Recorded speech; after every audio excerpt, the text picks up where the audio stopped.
You know, you And it can goes down real. take more than 2 sips of one glass.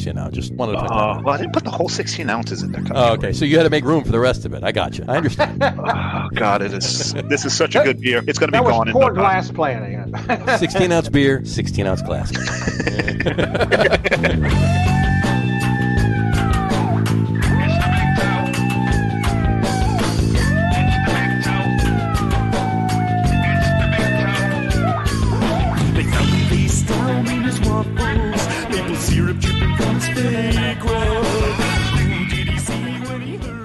All right, everybody, welcome out to the Log Room. It is Tuesday, February 2nd, 2021. Jersey Johnny coming at you. And with me, as always, is Mr. Beer Samurai. Say hello, Mr. Samurai.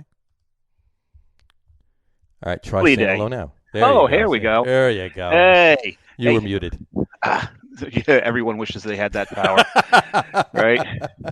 Well, happy World Play Your Ukulele Day. I don't know who came up with this. Maybe Tiny Tim. Happy World Play Your Ukulele Day. Look at that. So I'm gonna what?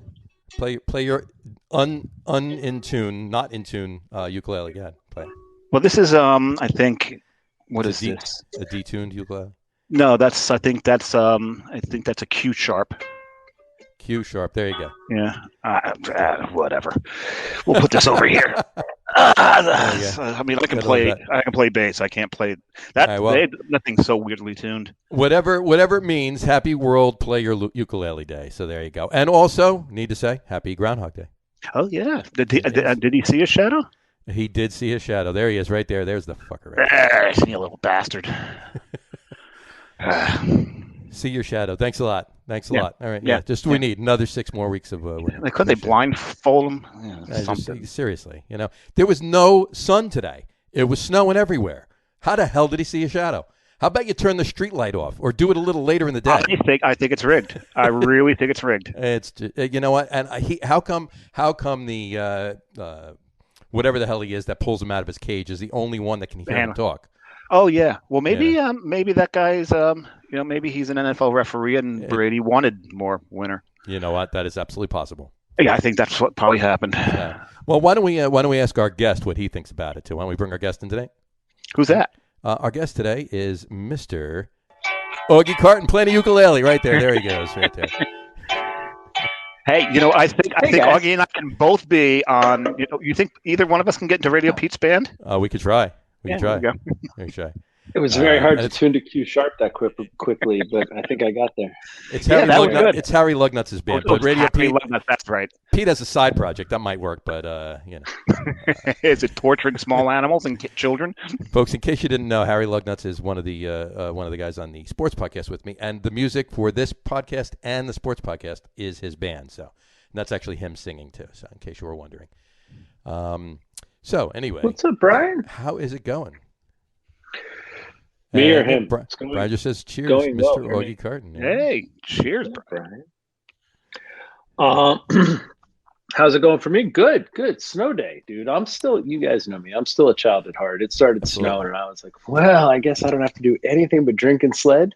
I did some drinking and some sledding. We closed the brewery yesterday for an official snow day.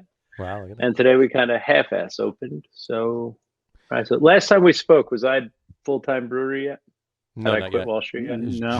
It was maybe a couple weeks You before. you quit your day job? Yes, he did. I quit my day job. Well, I quit one of my 2 day jobs.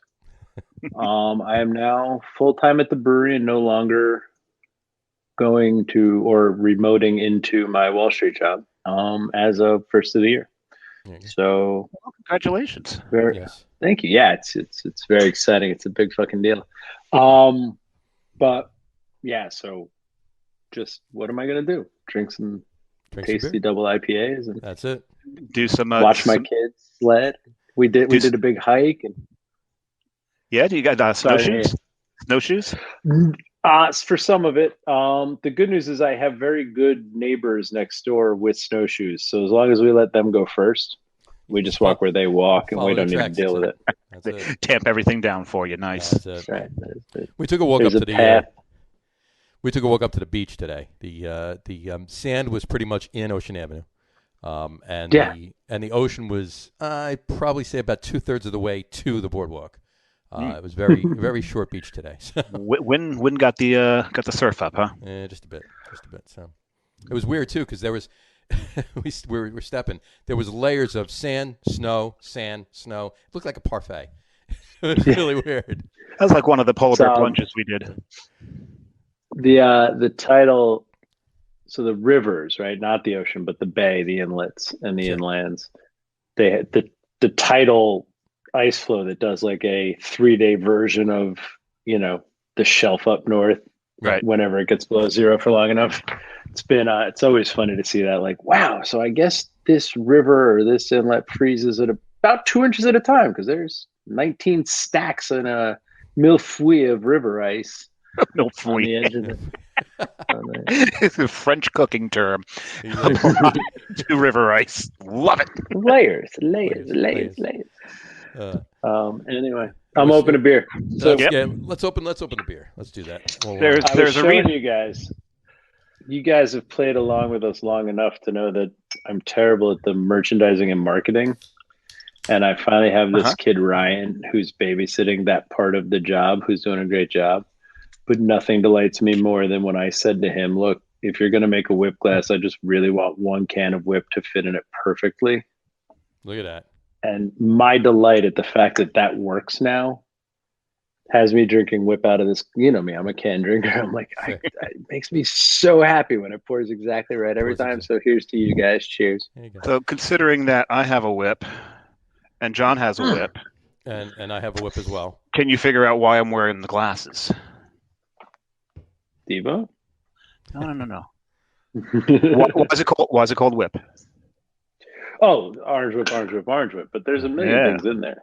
And Devo was the evolutionary wore those glasses with their little bucket hats, didn't they? Weren't they Ray-Bans? Yeah, they did. Yeah, but I'm wearing it for the Blues Brothers, and of course, if all three of us hold it up, we have orange whip. Orange whip. Yes. Orange whip. That's the point. There you go. And of course, I picked too large of a glass. Oh, Jesus Christ! You have one of those? That mug gets me. No, he did that on purpose so he could put 3 cans in the damn. No, I only have 2 of them left. So I got a couple if you want one of them. Will it be funny if I finish my glass before you fill yours? That'd be funny. That Too would late. Actually be funny. And oddly enough, that intro we used too, that was perfect for the glassware situation for today. So. Oh, look at that. All right. That Cheers. Proper little glass. Cheers. Cheers to you guys. Thank you. Sorry. Cheers to you. Your newfound. I've got Brian, cheers to you. I got a new rig here, so I'm trying to remember where the heck the camera is. Whoa. Did you make it in? Did it get in? No, I lit a fire. I lit a fire because last time we did this, I had a fire going. You did? Yes, you did. Obliged to do another, but it just had one of those. Wait, did something on fire pop out of the fire pops? So I was. Did it hit? Nervous Did it hit a sap bubble? We did that too. We had our fire pit. We have a propane fire pit. One of the rocks, the lava rocks in the bottom. It rained, but we have it covered. Some reason there was a little condensation in there. We lit it one night. All of a sudden, they're popping, but they're flying out of the damn thing. Yeah. And hit on the other side of the yard. I'm like, yeah, we're shutting this thing off. And we went out. I went out and bought fire glass instead. Steam locomotion. Fireglass is such a. I don't know who thought of it. I have it in one of my fire situations, and I get the idea of it. Every time I look at it, I feel like I'm trying to Don Johnson. You know what I mean? Like I really, I know that it only works that way, and I know that there's a reason to use it. But like I have a fire, like an on-off fireplace in the bedroom, and it's got fireglass all over to make it pretty. It's blue and white to match whatever. Sure. Somebody really designed the hell out of it. And every time I look at it, I'm like, dude, you are just not that Don Johnson. Like, you need the pink jacket with the sleeves rolled up. Yeah, you got to roll the sleeves up and everything else. Yeah. Maybe a skinny tie every now and then. I feel like this pastel shirt. Brian says you drink with us for Drinking a change. with you guys for a change. Drink it up. La Toro Triple from Bolero. I can drink 2 of these. He'll be tanked before I am. Yeah, really. Exactly. Can somebody translate that? It's a. Can somebody translate that? It's a. Is it the The Bull? The Bull triple, yeah. Is it? Yeah. No, I think it's supposed to be a play on. It's supposed to be a play on Terroir, and they're just making TAU because of Taurus. I don't know what. I think it's the Bull triple. I think that's what it is. The Bull triple. Pretty sure I it's know the Bull triple. TAUR as in Taurus. Right. So we're not talking the car. Well, no. Maybe you never know with Scott. Could be. It could very well be. What was that? What was the Brian, let us know. He's the producer. So. Wait, was it RoboCop or Judge Dredd where they were cops in the future and the Ford Taurus was the cop card and let you know we were in the future? That was RoboCop. Was it RoboCop? Okay. No, it was RoboCop because in Judge Dredd, those things hovered. They were like completely redesigned. Did they have Taurus in Demolition Man too? Maybe. Yeah. Maybe. It could have been. Anyway. Bob and Scott, get on it. Make a Judge Dredd or whatever. Or RoboCop Taurus, yeah. Exactly. Put La Taurus by Ford all over it. Yeah, Brian, let us know what that is. Get in touch with Scott. Yeah, because they don't seem to have any problems with copyright infringement over there. No. There's no way that's copyright infringement. There's no way. I'm kidding. They haven't used any word the right way. Like I think it's hilarious what they do, but there was somebody just got in trouble for that Milk Duds beer. Oh yeah. First she got, and it was like, yeah, but somebody's like, oh, all these craft brewers are fast and loose with the thing, and I'm like, I got a friend who pretty much adds Milk Duds to every beer he ever made without issue. Of course, he didn't make the label for his beer, the Milk Duds box. Yeah, right. You know what I mean? I was like, I don't think they're mad somebody used Milk Duds. Once you buy them, you can do whatever the fuck you want with them. Exactly. Just don't use the label. And these guys, those two are hilarious. Like, get Scott on the phone. Find out a good Milk Dud Bull pun, and they'll tell us. I'm sure he's got one ready. Yeah, really. I'll text him right now. You text him. Yeah, you do it. We can't both do it. No. Oh, you were doing it? No. Go ahead. I already put my phone down. You got the board. You're supposed to be running the damn show. I'll take care of it. You do it. You take care of that. Actually, Brian should be doing it. Yeah, let the producer do it. Brian, get on that. Brian left us hanging. He threw that little bait out. There we go. Here we go. La Taureau is a series of lithographs by Pablo Picasso made with the assistance of Ferdinand Morlot from December 1945 to January 1946. And that's from I'm pretty sure you're allowed to steal Picasso's IP at this point. I don't think they've broken any rules there. Probably not. So there you go. So he grabbed that. Thank you, Brian. Thank you, Brian. Now that's his job. Now get Scott on the phone and find out a good bull pun for Milk Duds. Yeah, there's your next task, producer. Task. Anyway, so how you gearing up for this weekend? Me? You, yes. So it's so January was low key. I did what I call a damp January. There's not quite dry. There's no such thing as a dry January. I like that. It's my job to drink. It's my job to drink. Sure. But I think I made up for the dries. Sure. But I tried to only drink to do my job. There you go. So if we were working on a beer I had to taste, no, it's better than that, Brian. Is that from Wells? If that is from Wells, it's probably just Brian's. There's no way Scott got back to him that quick. I've texted Scott often, and he doesn't respond that quick. So no, this is true. So I tried to only drink for work. So we're going to talk about EBF because it's this weekend. That's where I'm heading. But, so we were putting that beer together at the top of the month. They're finalizing the blend and doing all that stuff. So you got to drink when you're doing that. And, you got to QA, QC pretty much every beer that comes off the line. But outside that, I tried to be pretty sensible. So I had a low key January for me. And then this weekend, the first weekend of February, is Extreme Beer Fest. My neighbor, who's one of my favorite drinking buddies, is moving out of his house to knock it down to build a new one to return at the end of summer. But he'll be in a temporary house very far away. So for all of this COVID quarantine, he's been in my bubble in as much as he hasn't been allowed inside my house since last March. But pretty much every Saturday afternoon, we meet in my backyard, light a fire. You guys saw the Woodhouse last time. Light a fire and drink 2 or 3 beers, and that's my seeing people outside my family. So he's leaving, so we're having a proper. He's coming over to drink 6 or 7 cases of beer I've been leaving in the backyard for his arrivals, because without him, I'll kill myself. And then Super Bowl. So EBF Friday night, drinking barley wines with Calagione. Mm-hmm. You two tonight. Let's start right now. You two tonight. All right.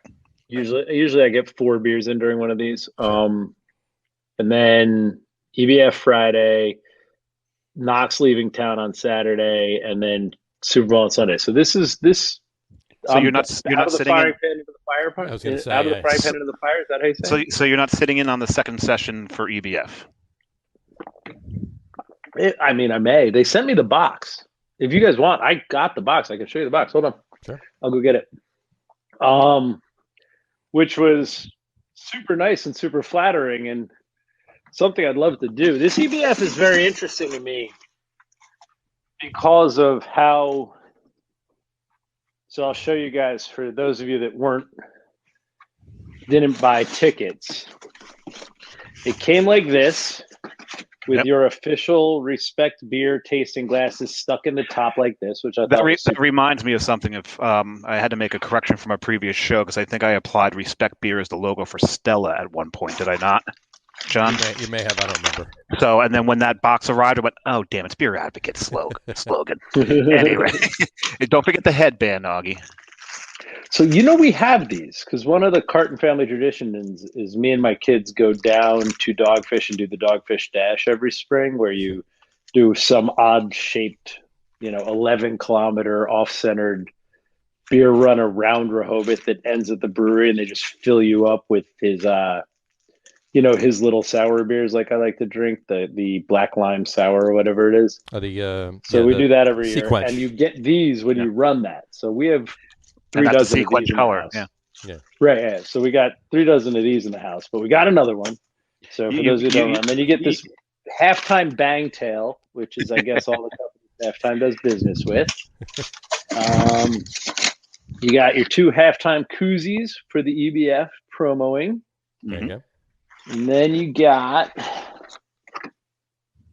hold on, watch this. Oh my God, you guys. So for those of you watching at home, if anybody is, these guys have known me since I was 40.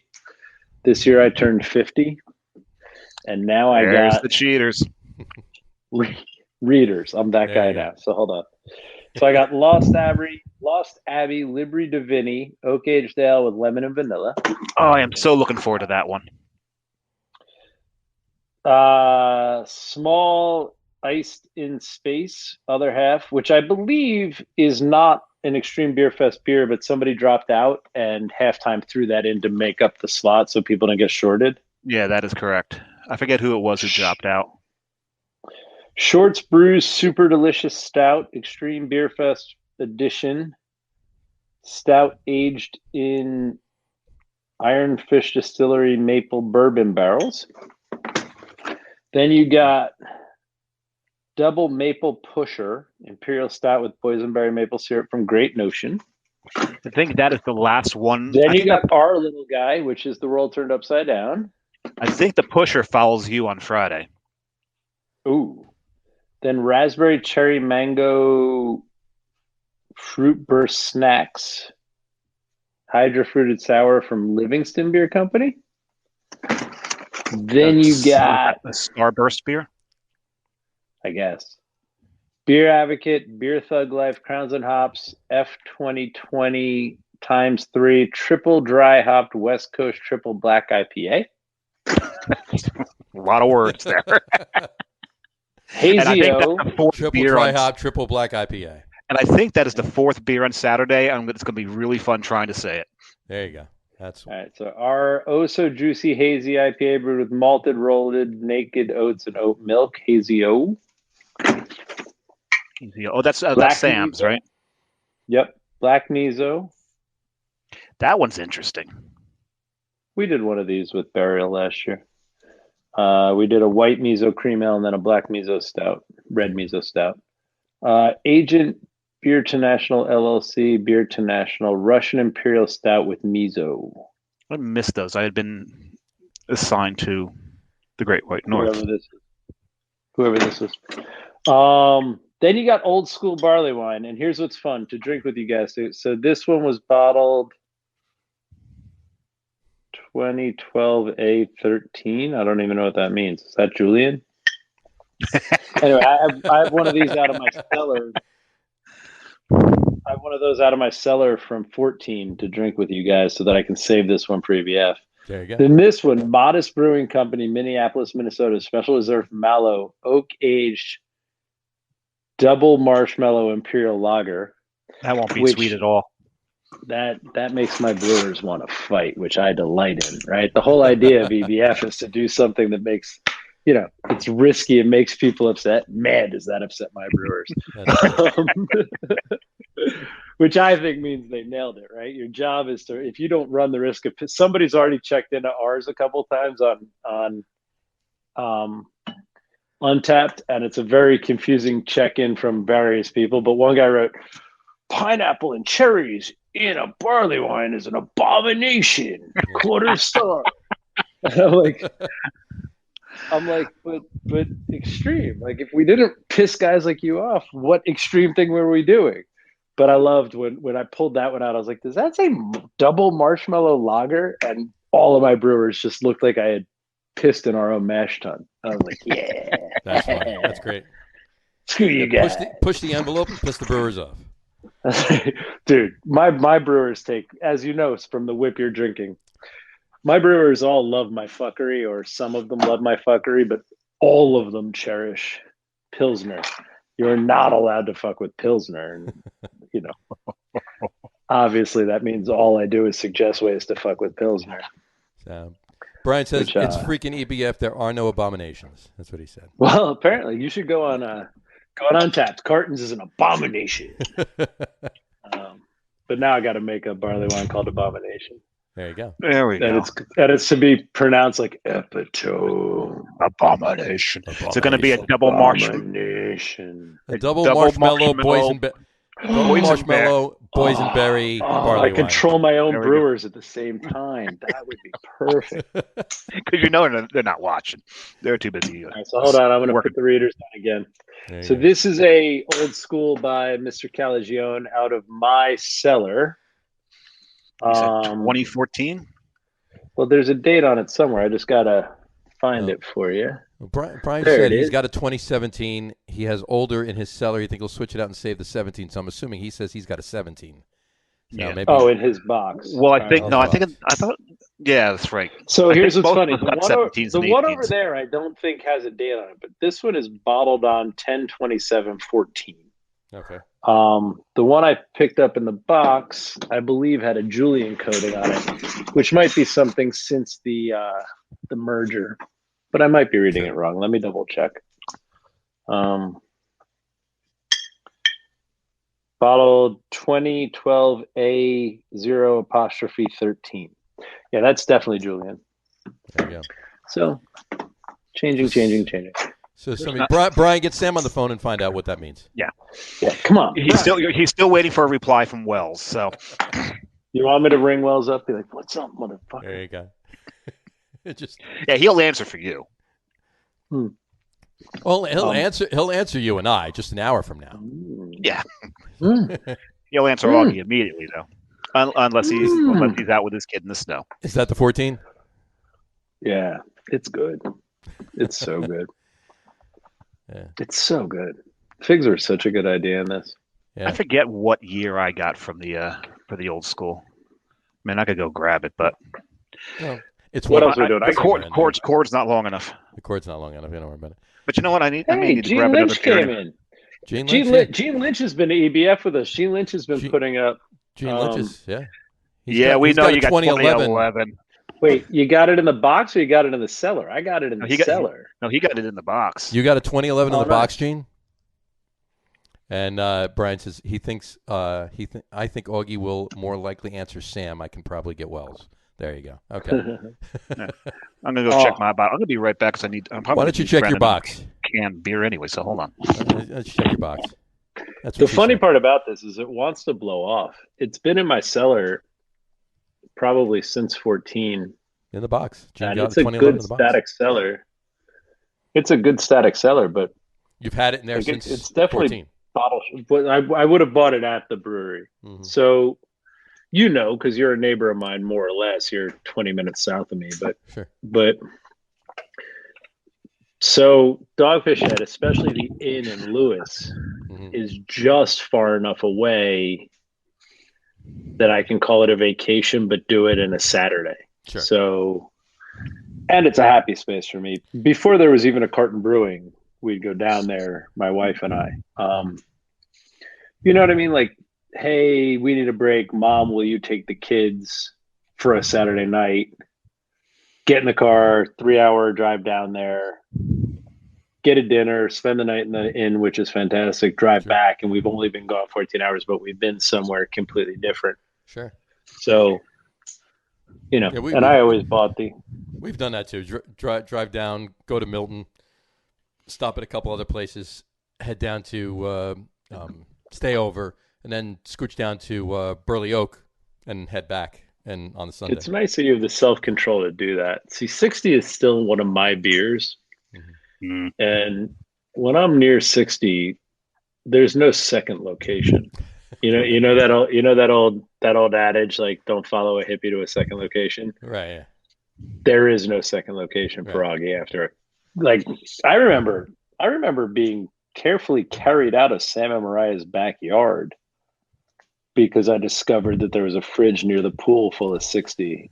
And while everybody else was actually talking and doing things, I just kept surprising myself with, there's still more beer here. And I carefully carried, not just tossed. Yeah. My brewer at the time was Pete, and Pete was like, come on, boss. We got to get you out of here. You're a shambles. And I was like, I am. You know why? There's 60. You want a 60, Pete? I opened him one. He's like, no, we're going. So for you had to anybody, drink it though, you already opened it. for anyone who still cares, Well, you can walk. 2017 is what I got. You got a 2017. Nobody respects you, Dave. So you and Brian got 2017. Augie got 2012 or 13, maybe 12, like that. And Gene got. Can somebody 11. read the Julian code? Do you have? It may be Incan or Mayan. No, there's a Julian code reader. Like, there's a way to read this. Hold on. Oh. Brian, you want to get on it? No, you guys are fine.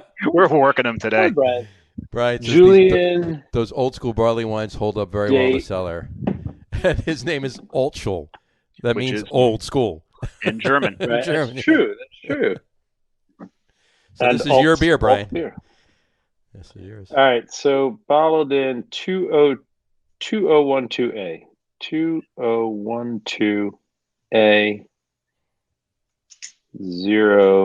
013. Go. Julian calendar date. Oh, come on. Just tell me what it means. Just want you to sign up with an email. All right. So, oh, God damn it. So 2012, right? So we did that. So 20. Nope. It's not Julian. It's not Julian. 2021A 013. 2021A?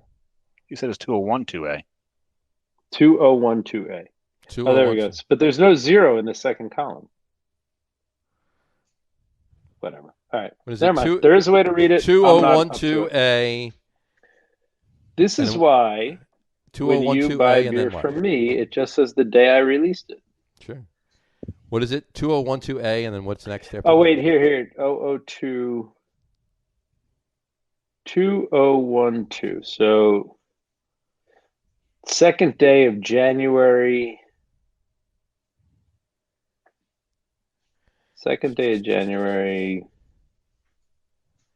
I'm just curious as to how Brian knows his is 17, Dave knows his is 17, Gene knows his is 11, and because this is actually done on my bottle in a regular code. So that's I'm wondering if maybe something got that's wrote off. I'm guessing mine Please is don't the take newest. it that way. I'm guessing mine is the newest. I'm guessing mine is the The 20? Either way before they switched to real dates or since they merged. Something you know brand what new. I mean? Yeah. Everything we have from 14 to 18 has a date on it. Sure. It's two. Yes, I'm telling you, Dave, I let you down. That's fine. Well, how is the 14? That's the more important question right now. That's what you're drinking. So what I like about fucking with barley wines is so so everybody makes barley wines different, like everybody makes everything different. But in my mind, when you're really making a barley wine, you're just boiling the fuck out of Maris Otter till it's thick and sweet, pitching a British ale yeast of some kind, hopping it to some amount, and then letting it get old. And it's the oldness that makes it pretty, right? Because when they're fresh, they're all like just toffee, Werther's sweet. And if you bitter them and jet fuel. Yeah. Right. And if you bitter them then, well, not really jet fuel. They don't have to be. That's if people screw them. So what's funny is if you properly oxidize it, that gets more people that don't really know, the palate call that estery, the oxidization of it. Sure. They call it whatever, ethanol or whatever. But that's just learning how to taste. But what I'm saying is you're basically making a cooked brown sugar of brown malt sugar. You know what I mean? You just boil it hard for a long time, reduce it as much as you can or whatever, however much you want to. And then it comes out sweet. And I just had a fresh Bigfoot. And if you hop it like he hops it, like I don't think I've had fresh Bigfoot ever in my life. It showed up on my show, the blind one. So I was drinking it blind, and I thought it was somebody's rendition of 90 because it was so hoppy. But because I don't think I've ever had Bigfoot while the hops were still fresh in it until that experience. Sure. And for those of you wondering, his show is Steal This Beer. We don't need to talk about that. Yeah, I'm gonna be in trouble when I'm done with this. This is good. We'll plug you. But anyway, so what you do is you make that and then you age that and it oxidizes and it goes its ways. And then that's where the wrinkles that make it interesting come in, and they're contrary wrinkles, right? So you've got that Werther's, Rolo's, caramel, chocolatey, treacly thing. And then some wood tannin and some oxidization pulls at that and makes it taut and makes it like that crinkled paper flavor. And somewhere between the sweetness and the oxidized sugars, you have that brulee food flavors. And depending on how well you cooked it or how hard you cooked it, these can become anything you've ever burnt sugar on, right? So in the one I did, I was going for a pineapple upside down cake idea because I like a little acidity and a little freshness in my beers. What Sam did here is figs and prunes, which is that dried raisin thing. So my guess is he did something with some special B in here when he did the original Maris Plus. He did Maris plus a bag of special B, and then put the figs and dates in there, which are just the flavors that are already in the beer, which I think is what you owe to barley wine, right? Like, I don't think you should just put maple syrup in a barley wine. You can. I'm not telling you not to. I'm just saying there's so much potential there that what I think you do is you put the maple syrup in before the yeast, let the yeast eat all the maple syrup. So there's just this whisper of it on the finish 20 years later. Right. So putting figs and prunes into this thing, and then I'm sure he aged it to some extent, but now I'm drinking it 6 or 7 years old. It's all just integrated. It's all just figgy pudding from some British trifle place. And then obviously a ton of booze. And I wouldn't be surprised. So if you guys know Fergus Henderson of British fame, the awful guy, the spotted pig, he would make a dessert that actually tastes like this because he would never let it just be sweet. He would always burn something or add something to counter the sweet. That's this kind of flavor. Gotcha. Wish I had one right here. Was drinking it. That would be awesome. Barley one's one. I only have the one, so Yeah, I can't open that. Oh, that's the other thing. You tried Yeah, I gotta wait. Look at my nose is all red already. Yeah. Damn you guys. Fucking Oh, damn it's like January plus straight into a 15% old school. this is like back in the day, Augie. There you go.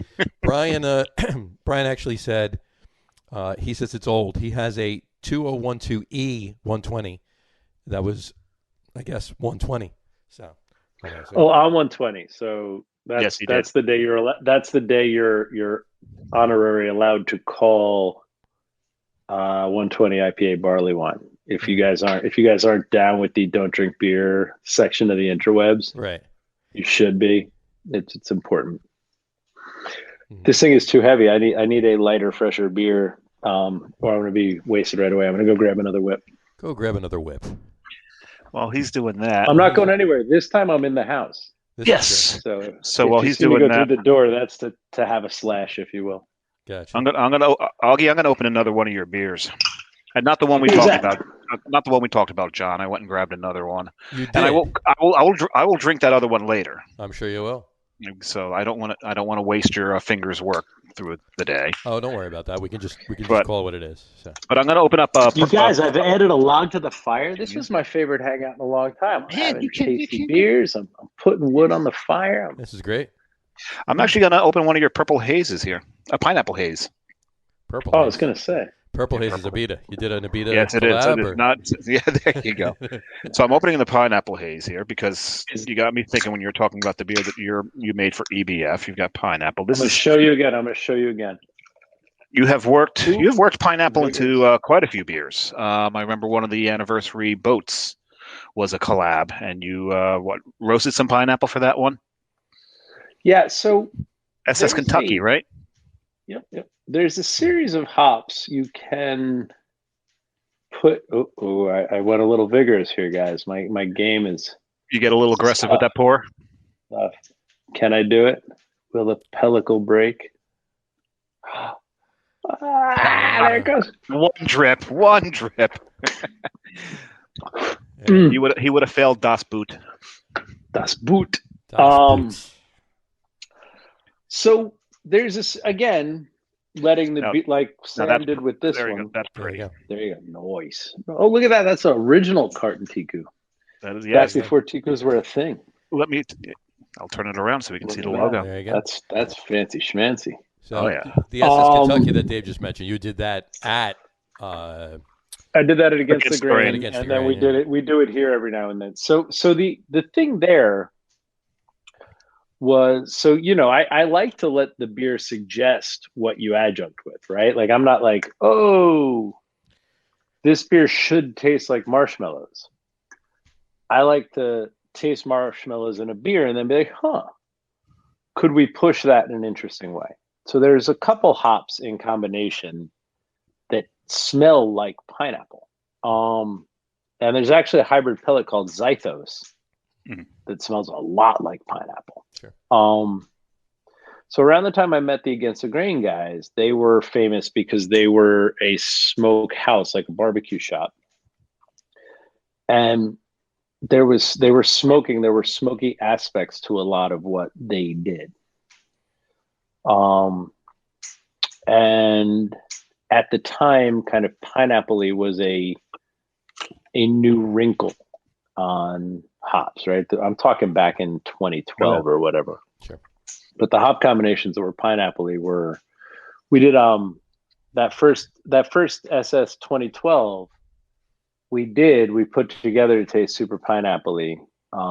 Actually did a version of a beer for Kivovitz's site, Jersey guys. One of the first he wanted to put a beer somewhere for something, so we did a beer with him. And all these were designed to be super pineapple-y IPAs at the time when that was a new thing. And actually, I stopped going down that path because Stone put out Enjoy By, which tasted exactly like 2012. And I saw no reason for me to make 2012 if Stone was going to be putting it all over the street. This is back when it was.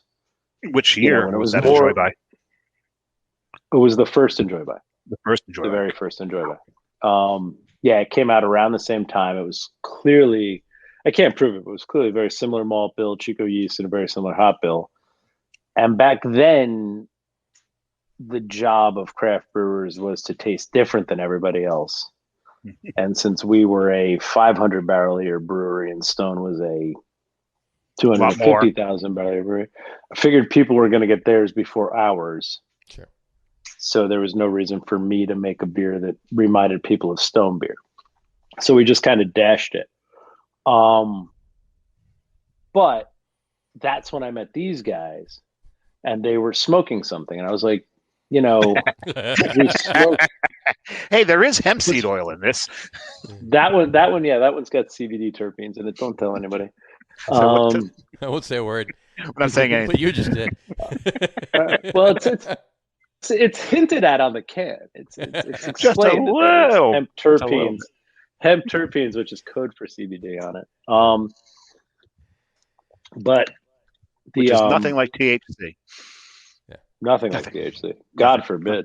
But anyway, what's funny is, who's now doing that is what's his name over in outside Philadelphia, Tired Hands. He's just started putting together hemp terpenes that he's selling. Like, oh, we should talk because I've got tons of them in oils that I add to beers, and we could have fun with this. Anyway, got to get on the phone with Gene. But so back to that. So I was in this wrinkle of I like things to taste like pineapple, and they were smoking things. I was like, can we smoke pineapple? And at the time, I forget what wood they was in, but out there in Kentucky, because they smoke everything, they have all these fruit woods. So I was like, could we find like a peach tree or a pear tree and smoke the pineapple over that, and then add that to the beer? And the wrinkle they put on it, which I love, is he's like, but with fruit, you don't really want to smoke it because it'll pick up a lot of smoke and it won't help. Why don't we smoke the malt? And then we'll just burn the fruit. So what we were doing was we smoked a bag of just straight up Pilsner malt over some, I think it was pear wood. And then once the bag of malt was smoked, we just threw the chopped pineapple or the cut up pineapples directly into those burning coals. Let them sear and ash up and pick up that flavor, and then added those to the beer. So that's how that, for me, that's like, it's 10 wrinkles of flavor there, depending on how you do it. So now we roast our own pineapples, and we just buy a bag of smoked malt because we don't have if these guys have a barbecue house, so they can smoke anything they want. For us, it's like, oh, buy a bag of smoked malt, we'll roast the pineapples. But it's a very fun project. Yeah, you can taste the char on that pineapple. On that one, yeah, that's great. The key. So this beer for this event, we did that too, which I think is part of why all these kids who think they just bought a abomination, well, no. So that guy's at least coming from the purist angle. The problem is the kids who bought a pineapple cherry barley wine and are mad that it doesn't taste like a milkshake IPA, right? Right. Yeah. That's for sure. There's definitely a lot of pineapple and cherry in it, but both were roasted over cherry wood and smoked, and then that was pureed and blended and then reduced over a flame till it was a syrup, and then that syrup was added pre-fermentation, so it was all dried out. Oh, wow. And then that was the fresh liquid that was added to 3-year-old barrels, 2-year-old barrels, 1-year-old barrels. So when you open that beer, it smells like an old like Fino sherry. Like it's wicked dry, bone. It's super oxidized, super pretty. You get that first thing where you're like, oh, it's a barley wine, or it's an old barley wine. What an old barley wine. And then that fruit wash from that clean beer comes through. And you are the sails back down. So you're the fourth beer on that day. I hope you're the fourth beer on that day. I hope there's enough time after the third to cleanse palate so we can get a nice clean taste on that. So what I love about this idea, having been EBF is it's such a tear. I think I've been at 10 of them now. Like we've been honored to be part of it for quite some time, when it was small and when it got huge, and now that it's the smallest it's ever been. But what's weird about that is you want to do something extreme. Like there was a year we had just made regular coffee, and we brought regular coffee, and it was super, super popular. Mm-hmm. And then the next year we went back, and they're like, why didn't you bring regular coffee? And we're like, because that was extreme last year, and this is what we're trying to do now. And there are people in that room, there's so many thousands of people go to that thing, and they're just trying to tick cool beers, and they just want you to bring the whale they couldn't capture. Right. So when you try to bring your more thoughtful stuff, or your more weird stuff, or your more who gives a fuck stuff, guys that have waited online for 20 minutes to get up to your beer to taste it, and you're like, well, really you want to drink a 750 and experience the whole thing, and it'll evolve and it'll change. You're like, motherfucker, give me an ounce. I got to get down to the marshmallow fluff, whatever. That's one question. You brought up something. It's a question I wanted to ask you on, especially this episode because of EBFs coming up. We've got 11 beers in EBF this year. 2 of them are by the sponsor. So let's cut it down to 9. 1 backed out. We had to fill someone. So now we've got 8. But let's go back up to 9. You are one of the 9 breweries invited to participate in this. There's got to be a sense of pride in that. I mean, talk about that. Were you thrilled when you were chosen? So, because this is a huge event. Yeah, you've got one of the beers in it. One of the 9 beers that were not by the sponsor. I don't want to downplay that honor. You know what I mean? Like, it's definitely an honor to be asked, and it's definitely an honor to be considered. Well, it's an honor to be considered one of the 100 extreme breweries. But now we're talking 9. It's same honor to be one of the 9. That we believe we belong there because we believe we fuck around. Oh yeah, you did. And I think if you look in there, in that box, what I'm happy to say is we've done some version of almost all those beers before. Sure. So that's why I think we're in the right company, right? Like the miso thing we did a couple of years ago because Burial did a miso thing, and I was like, that's genius. Can I do that with you? So it's not like it's my idea. It's just something I've done, but I like it as the instinct. What I think the opportunity here is to get back to, like, there's always this discussion behind the scenes with some of us at EBF where we're like, we should make everybody bring a 2% beer.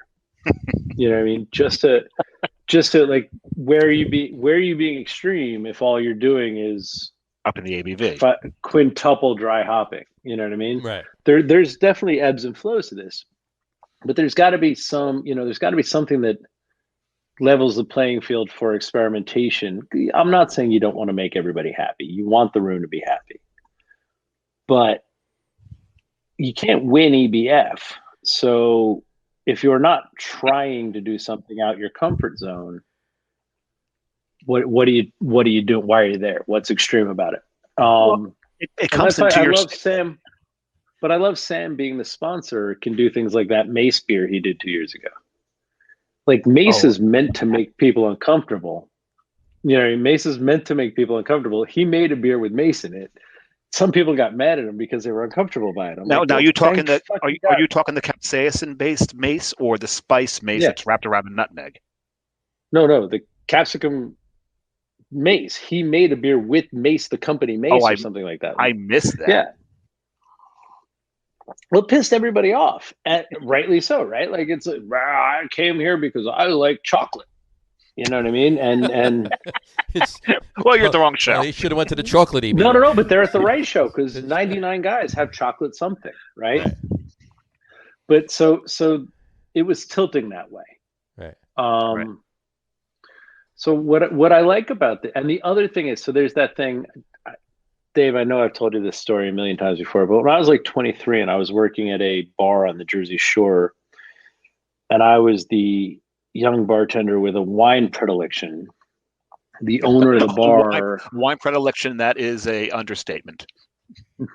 But at 23, it was just at 23. Yeah, maybe at 23. Yeah. But so he sent me to so he had one of those, bar owners get all these things in Jersey that are, So he gave me an invitation to go to the Times Square Marriott, where every single producer of California Cabernet was tasting their California Cabernet.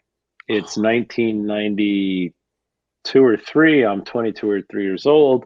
I'm super ecstatic. I go in. I know how to taste. I wasn't super bummed. Like I was spitting. I was doing everything right. But I learned the most important lesson of my life because it was all the same. You know what I mean? It was California Cabernet from this vintage. And it was everybody's bottle, estate bottling, and reserve bottling, right? So and at the time, you know, this is pre the boom of cult cabs. This is before all that, where it was just, you know, there were 100 wineries in Napa. There were no garagistas yet or any of that.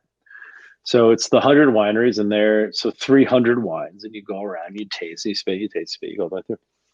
So the boss, to encourage me, was like, buy a case of beer, buy a case of wine, and bring it home, or order a case of wine for us, and we'll put it on the menu.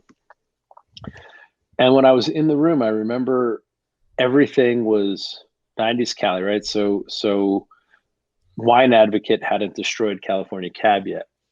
Everything wasn't, you know, chocolate cake and cherries yet.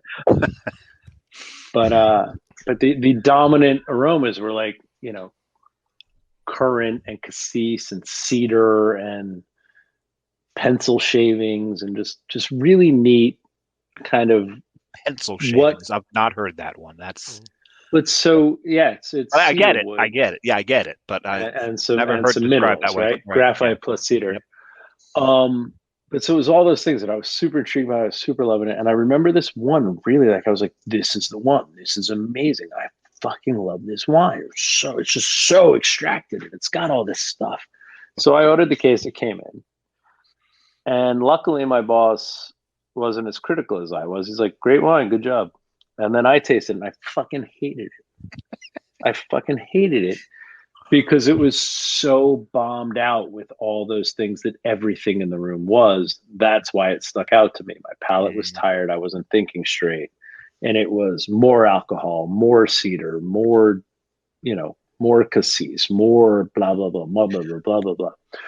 And alone, it wasn't a very fun, food-friendly wine. It was a bombed out Cali Cab that became Cult Cab 5 years later. But the lesson learned was you need a second, third, and fourth tasting before you rate anything, which is why everybody hates my Untapped account, because I don't rate my first anything, right? Yeah. But that's that room, right? So what we learned is, if we're trying to make these thoughtful extreme beers, and some poor guy has been standing on line for 10 minutes to get your beer, and he gets 1 ounce, and now he's about to go on another line, asking him to think for 20 minutes is unfair. He wants to taste it. What's fun about this situation is everybody's got a whole can of beer. I mean, so we've already seen people opening their cans and splitting them 5, and 5 guys check into this 12-ounce can of beer on their Untapped, and ooh, we all got it first. We've never done that, John, have we? No. But we've never done that on Brian's deck. Never. But what I'm saying is, largely the people will have the whole can to actually pay attention to. Right. And I think for the brewers, everybody who's ever been part of EBF, but especially those of us who have been invited to do this, that's an exciting opportunity or situation, because it's not 1 ounce and see you later, and I'm trying to get these 50 beers ticked in a 3-hour window. I've got 2 days to drink 6 beers a day. I'm gonna wrap my head around it. And in my whatever section, I think I'm on camera for 15, 20 minutes. If you drink the first half the can, put it aside, finish the night, and then come back to it, I want what you thought of that beer the next morning, you know, over time with 12 ounces. That's the first time a beer tasting, or a real beer tasting, or works that way. So I see it as a great opportunity to change the conversation of what these beer things need to be, right? Rather than 50,000 of us getting in a room and trying to get 50 shots of beer in us in 3 hours. This I think is more promising. I'm laughing because I'm remembering following your check-ins at a particular maybe Savor event in Washington, D.C. one year. And having to ask one of the person that came down with you, because you disappeared for 3 days. We had to ask if you were still alive after that event. Because you were, oh man, you were checking in rapid fire. It was awesome. You know what it was? It was CBC. It was Craft Brewers Conference. Was it CBC? DC. Oh, that's right. It was CBC. It was in Washington. Yeah. So it was me. And every brewer in the world, and them going, taste this, taste this, taste this, and me going, there's no way I'm going to remember what this fucking thing is.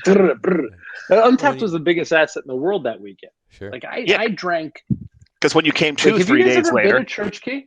Have you ever been to Church Key? No, I haven't. All right, so Church Key on any given night is a 50 beer night. Right. Like they have everything in the world in there. But that's why I want to go. Yeah. Make it the Craft Brewers Conference. No, forget about it. Jesus. With every brewer and their beer in the room. So is that worse than the is that worse than the brewers only bottle share prior to Hunapu?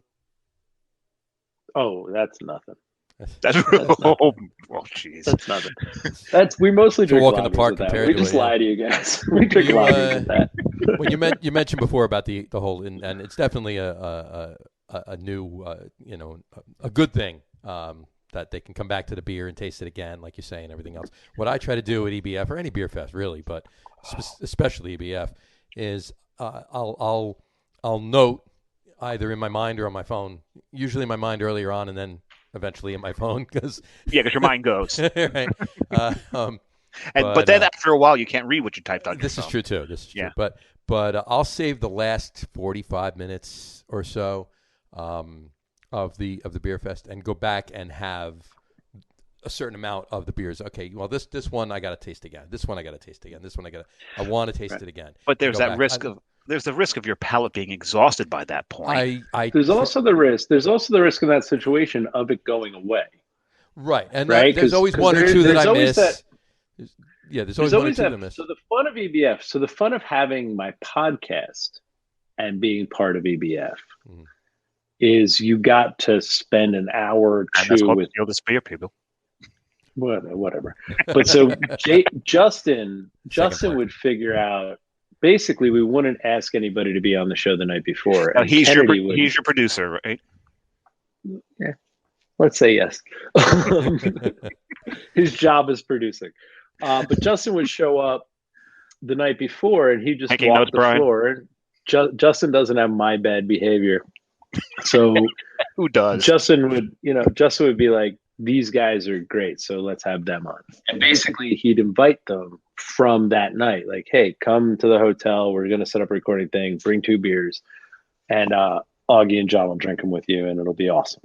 And what was fun about that is then you'd say to that guy who you'd never met before, you don't know anything about except that he's at EBF, so he's clearly got that fuckery in him. The mindset, yeah. What knocked your socks off last night? And then you have the 5 beers you have to go find, right? They're the ones that impressed that brewer in that room in his section of experience. But the real problem would be is if it knocked his socks off, it probably knocked a couple other people's socks off. And then you go to be like, hey, dude, so I had so-and-so on the show, and they said I should come check out your beer. Can I check it out? I'd be like, oh, dude, that went away in the first half hour. It's gone. Well, fuck. So again, a lot of the things that annoy me about the Better Beer events are, I think, solved by this, this setup where you have the beer. Sure. You have the whole beer. Even if you open it, you're like, oh, it's so fusel. I wonder what it'll taste like in an hour. In the room, you just got to dump it and move on. Exactly. In this setup, you can be like, well, let's put this over here and come back to it. Like this thing, I've been carefully letting Sam's thing open up while I drink a Pilsner. Like a Pilsner, yeah. You can't do that at a beer fest, and for this one, you can. I think it's time that we open our. I mean, you opened your first and a half beer. So why don't you? Are you gonna open your monkey now? Oh no, I'm still drinking pineapple. You're still drinking pineapple because I'm gonna open my second. How is it? Yes, I love the dryness of it. And people want to. So the next one of those to talk to that. The next one of those is going to be a strawberry haze. Because I found a whole bunch of strawberry flavored weeds, and when I find interesting fruit weeds, we make a haze. We've done cantaloupe and pineapple so far. Very nice. So the next one will be a strawberry haze, and the brewers have made the case that if we were vaping it instead of smoking it, it would be sweeter, and therefore I should change yeasts to leave a more residual sugar. And what was your reply? And again, I was like, sure, guys. Like, I'm telling you, the fun of 10 years in, and especially right now, my head brewer now, Stark, and my R&D brewer, Austin, are both, they're good guys. And they have, not that anybody has an invalid opinion, but I really like their opinions. And when they push something, I guess I've just been arguing for so long that these guys know what I actually care about. And it's not, when I'm like, dude, I don't care if the Juice Boys love it because it says strawberry on it. I'm trying to make something that smells like that weed smells. Sure. They're not saying we got to make the Juice Boys happy, which was the last set of arguments. It's we want the most authentic experience, Augie, and we think that's a 4.4 Plato sweeter experience. I'm like, aha, that I can sink my teeth into, that I can play around with. So let's do that. Sure. No, I like this, and a lot of people read the can, think that they're going to get. Well, it says pineapple on it. Exactly. So they think they're going to get a shit ton of pineapple, and this is not a shit ton of pineapple. This is a nice hint of pineapple amongst a dry APA, right? Yep. And I think I'm appreciating for that. You have no.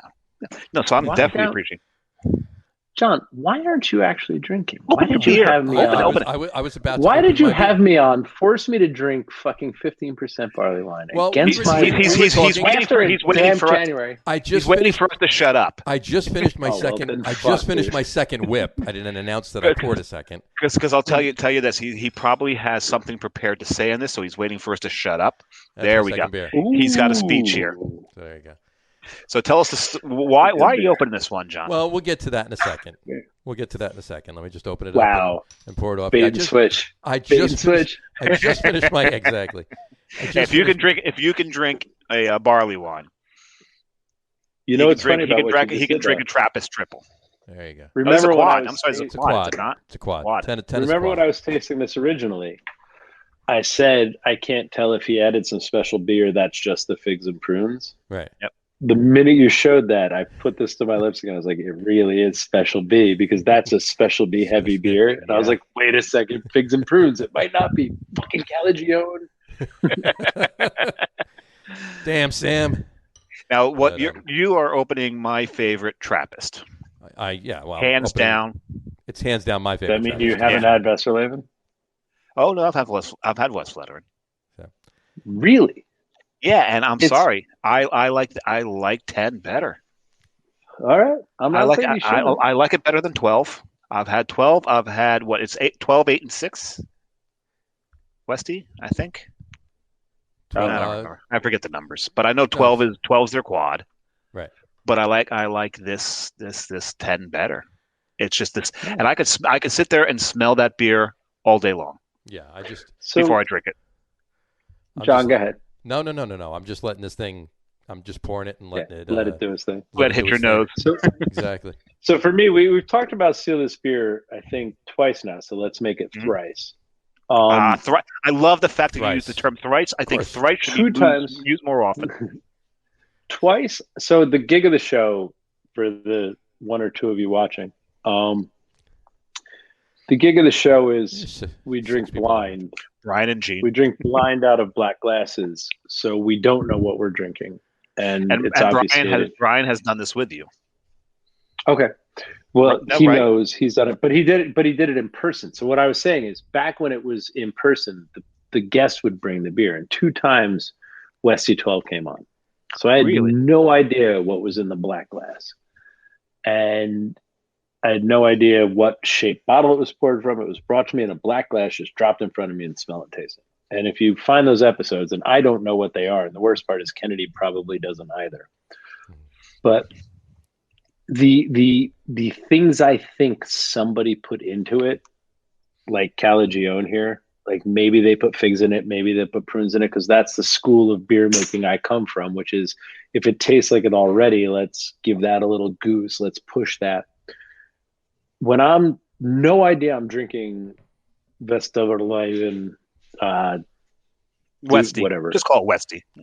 Westy, as I do.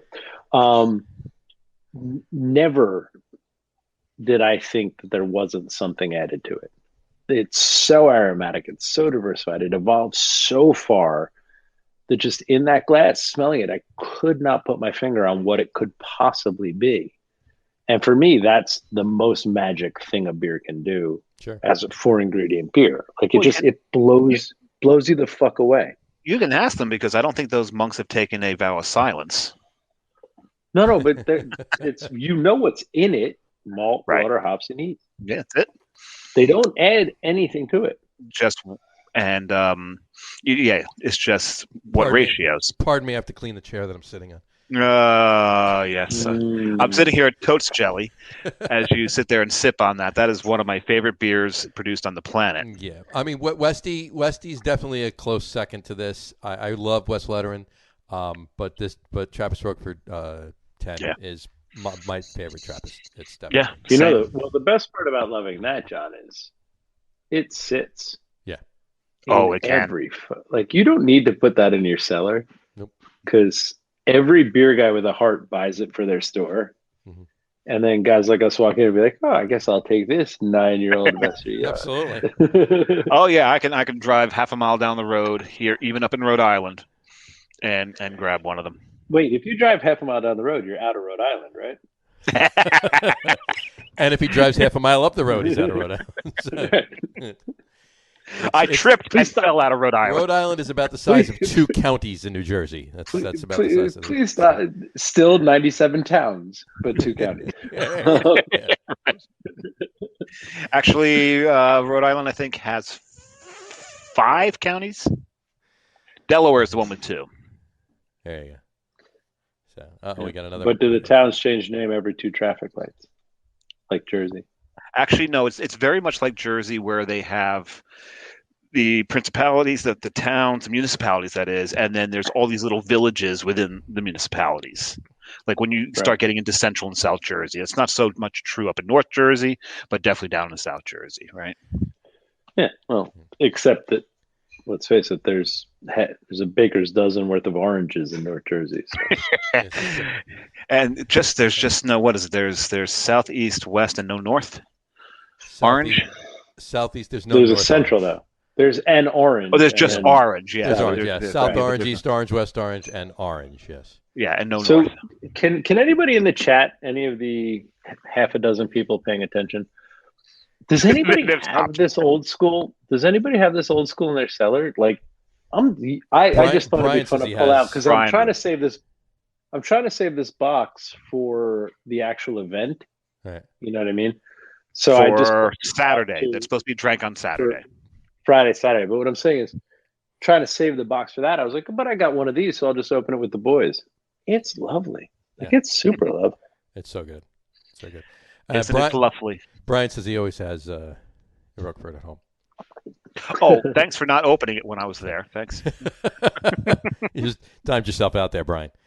So, but in any event, there is a reason that I did open this, because that's going to lead us into our top threes. Our top threes. And the reason we wanted to do this with you on the show. Gee, I wonder why he thinks we wanted to do this with him on the show. Because you were a food blogger at one point, were you not? I was back before there were food blogs. Mm-hmm. And you the also original food blogger, folks. One of the originals. Not the original. Not the one of. Me and 2 other people. Just about. Me and 2 other people. And got kicked out of a lot of restaurants going, what the hell are you doing? Get out of here. But also, not a lot of people know this, and I'll out you on this. Augie did a TED Talk called Beer is Cuisine. And in that, he really does talk about beer and food, treating beer more as food, but there's also was that pairing element as well. Sure. So we wanted to talk to Augie and about this and bring this up as far as our favorite food and beer pairings. And John and I had a discussion, are we getting specific as far as the dish and the beer, or is it just going to be general, like kind of like a lager and pizza? So, which is always fun. That's cheating. The problem with that, as one Jersey guy and one recovering Jersey guy, is what you want is I'm coming back. But what you want is the best pairing And the best pairing for a slice of pizza is a red Coca-Cola cup with crushed ice and syrupy fountain soda.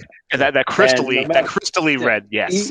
Even the best pizza in the world, that hard plastic Coca-Cola cup full of crushed ice. Absolutely. Like, you want the best pairing in any situation. There's no beer. So we have the. Whoa, so what's that, like a Coke? That cup is like what, a 16-ounce cup, and there's probably about 3 ounces of liquid in it, and the rest is all ice. Right. Yeah. But it's actually, because of the amount of ice, the syrup is dialed up. You know what I mean? So you mentioned what's the ice, it becomes the actual Coke. What's Pizza Pope here? So the greatest pizza maker in the world is now in Atlantic Highlands, conveniently, since you left. I remember you actually talking about this. Yeah.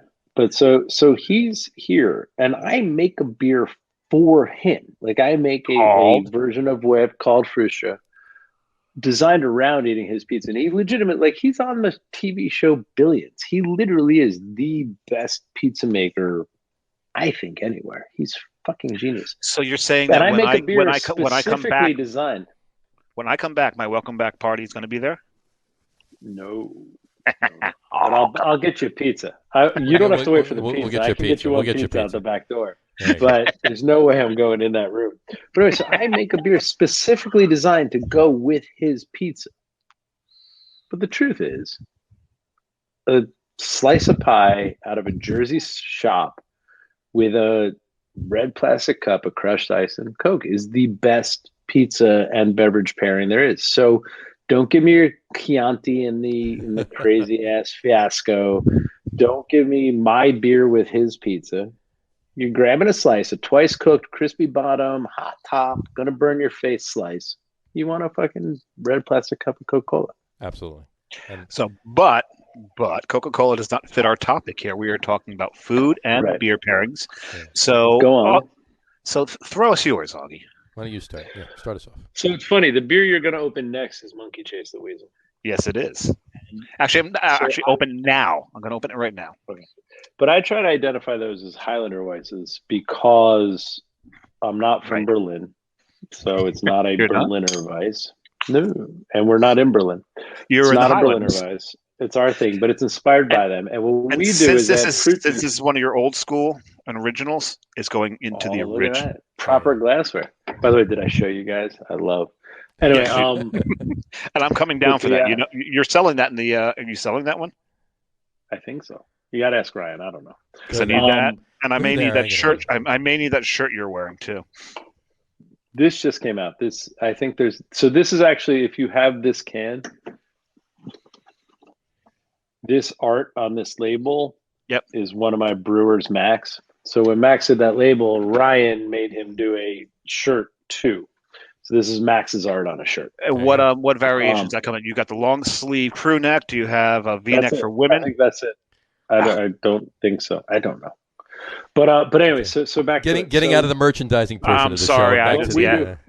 You know I don't know how to merchandise. You know how easily distracted I am. No, just talking about Dave wanting to buy all this shit. That's what. I get easily distracted. But hey, Bling. If I knew how to merchandise, I'd be Sam Calagione. But anyway. So back to your beer.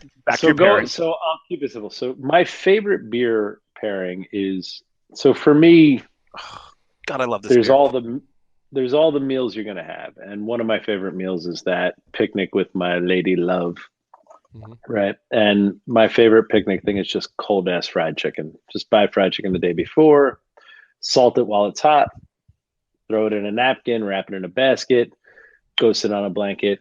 Cold, salty fried chicken. That's poetry right there. And then that type of beer is my favorite, right? So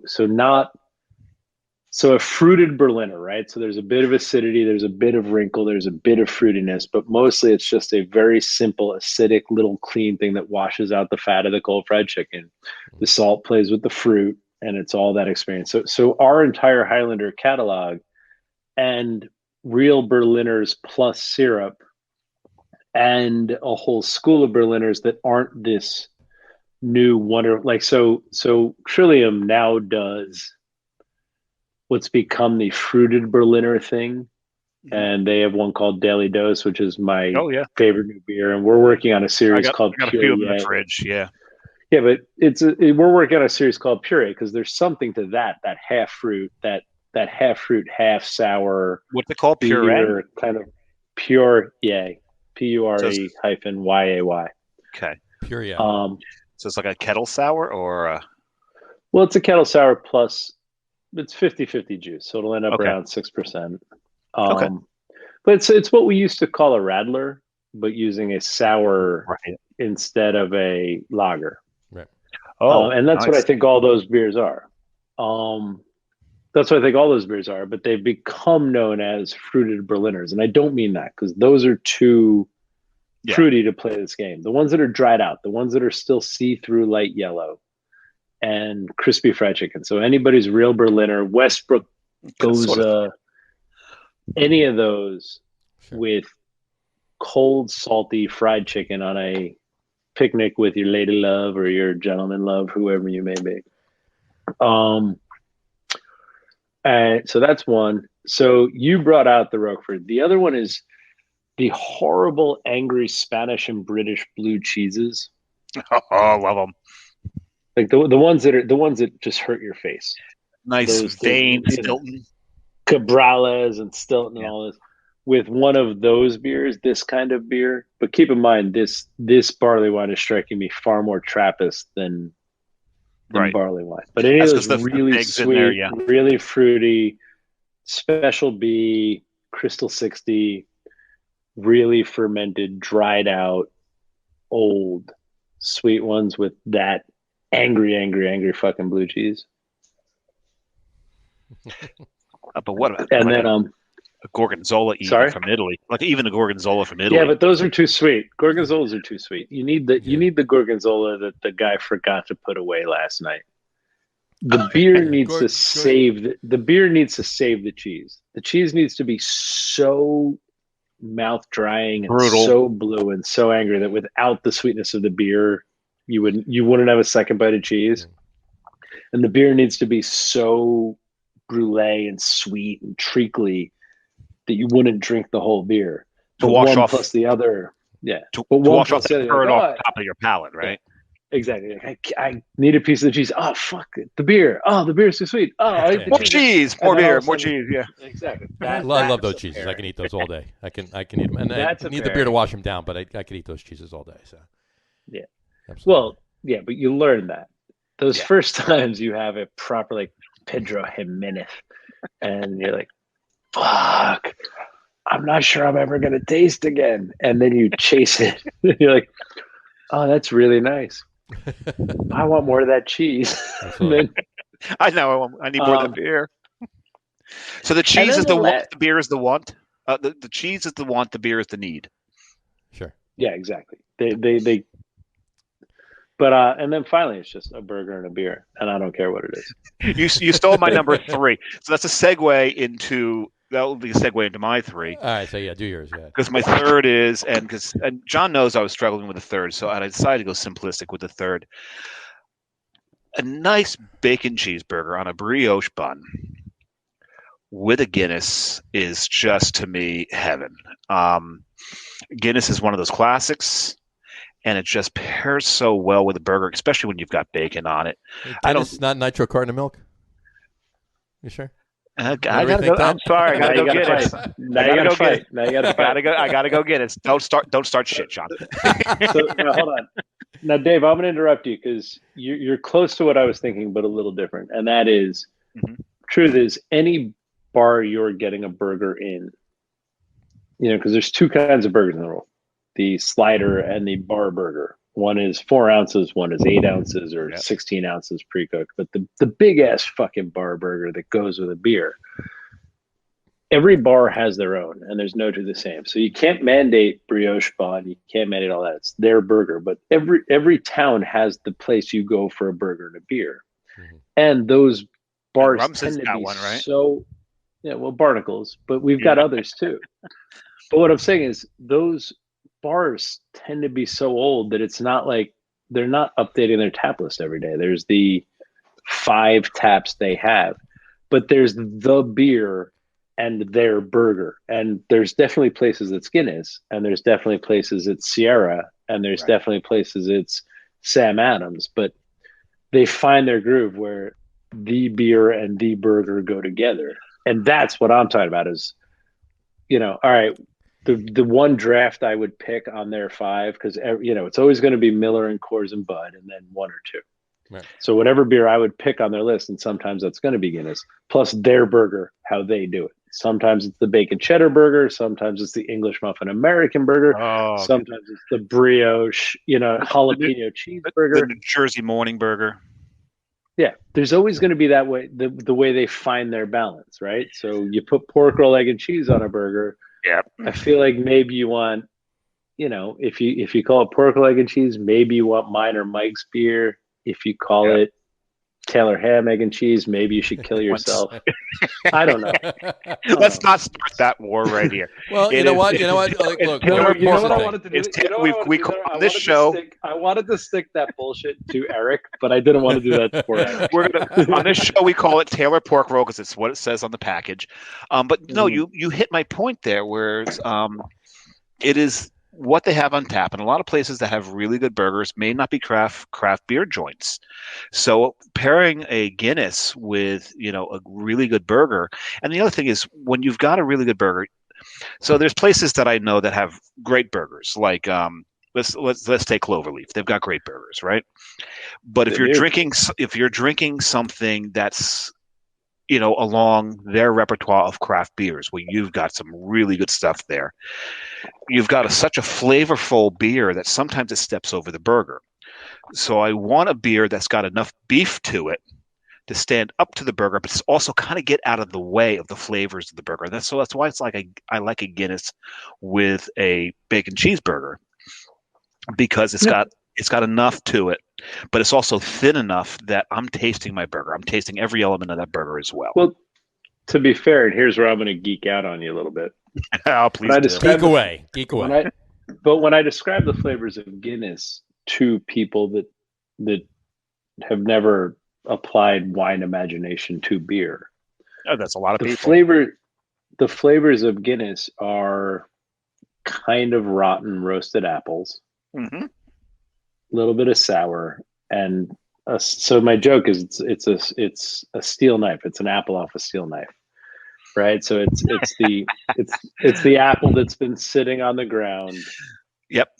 Fell off the tree 2 days ago. Yep. Cut the bruise out, and then you bite the apple, and that's what Guinness tastes like. It's everybody thinks it's black and it's rich, and it actually tastes like it's slightly rotting apples and steel. Now, if you think about the burger you're describing in this situation, it's cheddar, which everybody puts with apples, and bacon, which everybody smokes with apple wood. Yeah. So if you dissect those flavors out into their constituent parts, you have your, kind of roasty apple, ripened flavors, and things that complement that all together. Right. So that's why that pairing totally makes sense. Yeah. But again, if your fucking spot has a American cheeseburger with jalapenos in it, the Guinness is going to fucking suck. No, which is why I think but what I'm saying is I think you got to trust the tradition of the spot, right? Like I agree. I agree. Have that, in that case, I'm going with a Pilsner. Well, but anyway, you really could do a Sierra Nevada Pale Ale. You could. Fucking could. It might be beautiful. We'll move on to my second, and you were quasi involved in my my second pairing here, because this second pairing was it was something that was revelatory to me. It was, I think, Cloverleaf's second beer dinner. Okay, so their first beer dinner was a Belgian beer dinner. Second. It was their second, because I think the first one was a Belgian. Not one, but I think it was their second. 2. And the second was it was a beer dinner that featured two of the two best, maybe the two best breweries in New Jersey at the time, which were Carton and Trap Cane. Rock. No, Carton and Kane. I was going to say too, but I don't want to piss somebody off, so I'm just going to leave it alone. It was Dave and you. And so before, to our listeners, Augie had mentioned Mike, and when he means Mike, he means Mike Kane at that time. Mickey to you and me. Yes.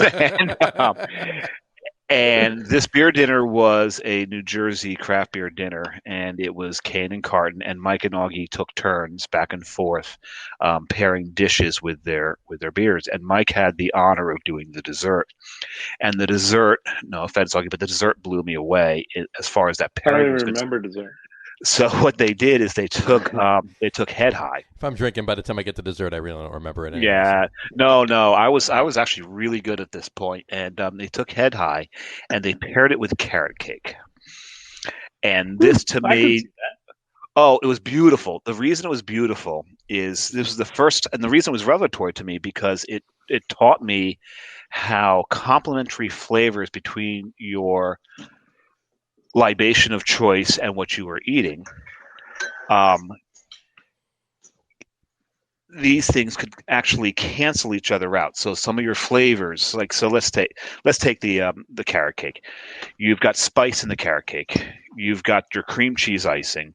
You've got your carrots, right? You've got walnuts in there, and then you take Head High. Head High is kind of a citrus forward. There you go. There we go. It's a citrus forward, East Coast IPA. And it's got quite a load of bitterness to it. It's pretty high up in their IBUs. So this is the first time that I experienced complementary flavors in a pairing cancel each other out to enhance the overall experience and bring up the other flavors that might be hidden. So you had the hoppiness and the spice, hoppiness in the beer, the spice in the carrot cake cancel each other out. You had the bitterness of and then there was the contradictory. Hold on.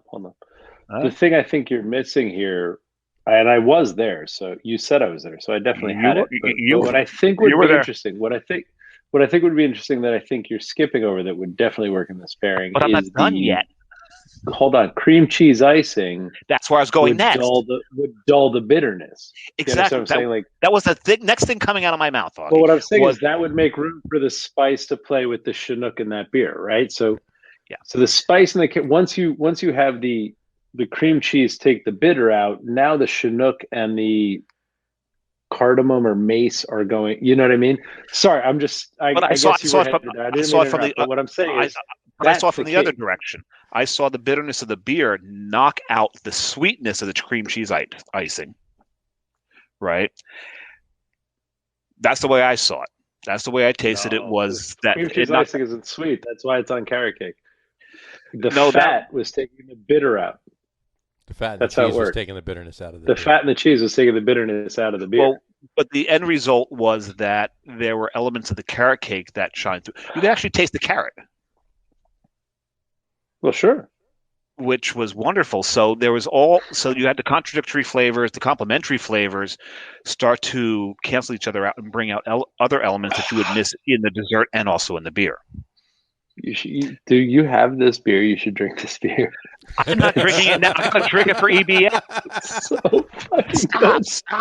Stop. I'm drinking it. It's Friday. We really got to pre-plan. We really got to pre-plan the drinking. And you will be and we will be on camera. Here's the problem, guys. I would back you up and send you ones to make it up to you, but 3,000 cans is a lot for me. I almost didn't make it. I don't have any extra of this beer.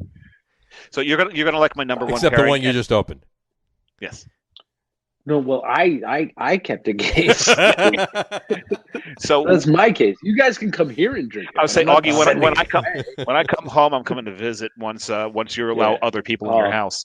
Well, no, we'll be back in the wood house. Figure 2027. We'll be outside.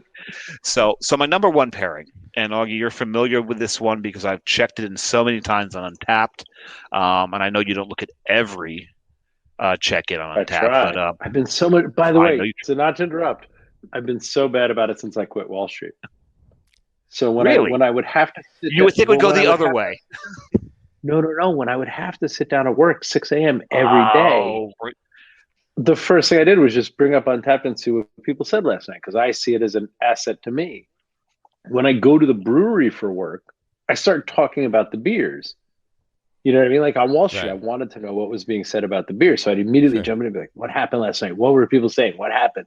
And it's always fun when a friend checked in. But that free market research was the key to that experience. Sure. Now I'm actually in the brewery. And before I ever get to my computer, I'm talking to 4 brewers. Then I get upstairs and I'm not like, I wonder what happened in Carton drinking last night. So now I'm doing these catch-up days, like, because I don't want to stop that. I think it's a cool 10-year tradition that if you're my friend and you drank my beer, I toasted you. Absolutely. But now I'm like, oh, well, it's Wednesday. Like today's Tuesday. So everybody listening, everybody who's listening, who's checked in a Carton beer and Augie has not toasted you, please don't take it personally. No, the tasting room still toasts everybody. Right, the tasting room still you personally, yeah. Augie Carton's friends, my 21,000 friends, haven't seen me. You know, there's been these big gaps where I'm like, oh, I haven't looked at Untapped since Monday, and it's Friday. And I'm like, fuck it. It only lets you go back. And it's Tuesday morning, yeah. But all these check-ins I referenced were prior to you quitting your day job, and well, it only just happened. Yeah, yes. It's a month and a day. Well, also, the beer that I'm talking about, I have not had access to in about a year, and I probably ran out of the stock that I brought up. Probably your fault. Always my fault. And I'm sure I have something to do with it. No, you're not to blame, John. I'm not going to blame you, John. How do you guys not have this? Oh. I have it. It's sitting over there, but I'm saving it. It's for Friday. Stop. You're killing us. So... But this one you've seen many times, and I don't know if you agree with this, but one of my favorite pairings. This is your number one. This is my number one. Hands down my number one. At the risk of being too damn hipster, I do love avocado toast. Love it, love it, love it. And one of my favorite pairings to have with it, or even just take an avocado, half the damn thing, pull the damn pit out, salt and pepper it, and eat it like goddamn pudding with a spoon. You know, right out of its rind. I love it. But one of my favorite pairings with it, and I think it goes so wonderfully, is boat and avocado. I just love the way they work together. There's kind of a vegetal background flavor to boat. Wait, what'd you say? Vegetal. Oh, vegetal. I thought there was an A in there. No, I was not going a Canadian capital. But a vegetal flavor. Background flavor to boat coming out of there. I call it cabbage, but go on.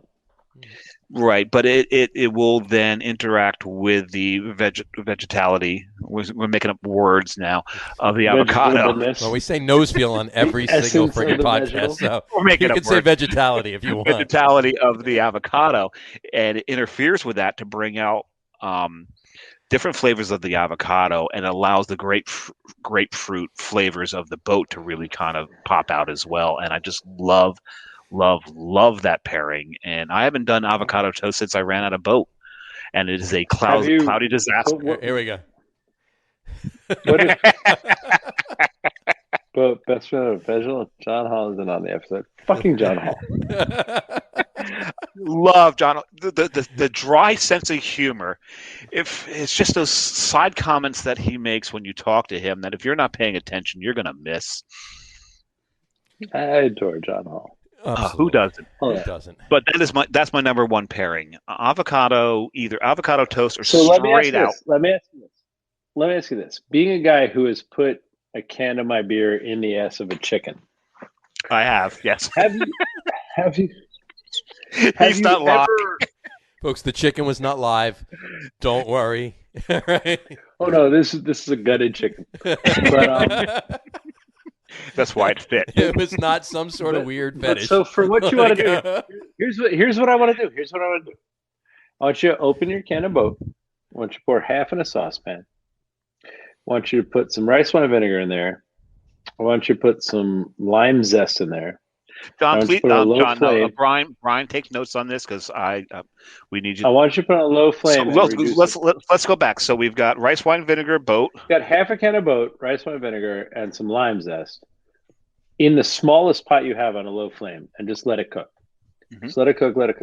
And then when it's just syrup, right? Mm-hmm. Like coats the back of a spoon syrup. Yep. Turn it off. Put another shot of boat into it and a little bit fresh lime zest, and then pour that into your avocado. Sprinkle some sea salt on top and eat that with the remaining half can of boat. And I'm pretty sure that will be better than mashing it into bread like you're some child who doesn't know how to use kitchen tools. Very nice. Very nice. There you go. I got it written down for you. You got it written down for me? Good thing I took shorthand. There you Please. So it says blah, blah, blah, blah, blah. I can read it. That's all that matters. You sure that's not in Julian code right there? It's Julian, yeah, but I got it. None of it. Here's what's said. This is a beer podcast. I am a brewer. The two of you are respectable drunks. None of us could decipher the Julian code. None of us. And I have glasses now. I can read it. I have glasses now. So here's the best part: is we segued into this with John's beer, and I haven't. John's the last one to go on his 3. So, so you got the you've got the Trappist Rocher 10. I hope this beer is in one of them. Fuck. Well, him and I only have one can. We can't open it yet. We're opening it on Friday. Stop! You're killing us. All right, so so fucking dirty. Shut up. First of all, I just want to mention. It makes me want to. Just as a throwback to the pork roll thing, okay? I grew up in North Jersey, so I grew up calling it Taylor ham, okay? Yeah, your father would be very disappointed in you. Your father would be disappointed in you calling it pork roll. It's not your fault. Being right at the end of the Verrazano-Narrows Bridge, you're just surrounded by people that don't know what a ham is. It's not your fault. And they enjoy being wrong. I moved down the shore. I moved down the shore 4 years ago. Down the shore. And I now now you can call it home. Right. I moved home 4 years ago. I moved my home. I moved my home 4 years ago. You know the best part about living here, John? You're going to love this. You can just call it the beach. It's the beach. It doesn't have to be the shore anymore. It's not the shore. It's the beach. At the beach, we call it pork roll. I don't say I walk go to the shore. Yeah, exactly. We call it pork roll. Of course you do. But I will tell you this. We call it pork roll. The day after I moved here, I walked to a store 2 blocks away. And I was going to get a pork roll, egg, and cheese on a brioche bun, and they do it. And it was suggested go there. It's the best one right now. Brioche bun? No. The way they made it. It doesn't matter. It's irrelevant. Okay. Whatever I had it on. It's irrelevant for the. You assaulted me. It's irrelevant for the story.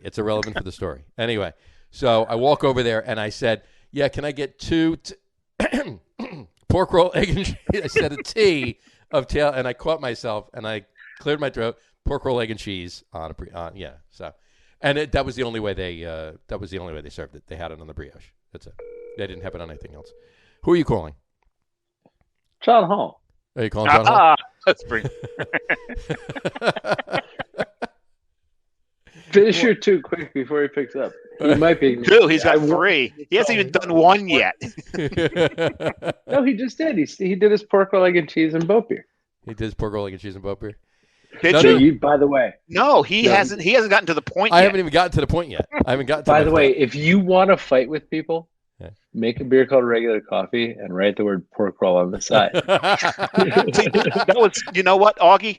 That's how you get attention. One of my pairings was almost pork roll, egg, and cheese and regular coffee because of the launch. Here's Brian's next comment. You could have just stopped at poor John Flouting. He is not wrong. He could have just stopped at me. Poor me. You could have just stopped at poor John Flouting, period. But pork roll, egg, and cheese and regular coffee, that was a hell of a morning that turned into a lost evening. Sure. All right, so the worst part is you dumped me at home at 2 p.m. You have a whole night after that. I was so shambles. 2 p.m. You're like, Lauren, here's your husband. Yeah, please take care of him. That was terrible. Yeah, I should not be sponsored to drink. No, and it's funny because before Uber existed, I was your Uber for a while. There you go. Oh, many people. Well, you were in the state. There you go. I was one of the Ubers. All right, so we'll get to my 3 now. Here we go. Just many Ubers have been Augie's Uber. There you go. Many Ubers have been Augie's Uber. Exactly. All right. So what I did was this. Wait, this is in Zoom. How do I mute myself? You don't have to mute yourself. Don't worry. I want you to talk. I want you to interject. Don't worry about it. I want you to. So anyway, what I did was this. I thought about it. I go out to a place. I'm constricted by their beer list. So I thought about, okay, when I cook at home, when we cook here, and I compare it with what I want to pair. So that's where I went with this. Okay, if you look at my bio on the website, on the Log Room website. Hold on, I'm going to do that now. No, not capable. It says once thought to be the most prolific bratwurst griller in Northeast United States. So bratwurst is And then on my Instagram, that's the cheesehead fan thing going. Right? On my Instagram, it says grills and mean bratwurst. So anyway, bratwurst, Hefeweizen, classic. Hef with brat, Hef with a brat. And honestly, my favorite Hef forever has been Weihenstephaner. So solid. Weihenstephaner Hef, classic. Bratwurst on a bun, good to go. Done. A little mustard, a little nice seeded German mustard. Good to go. Here's my problem with what you're saying. Go for it. And not. This is why I didn't want you to mute yourself.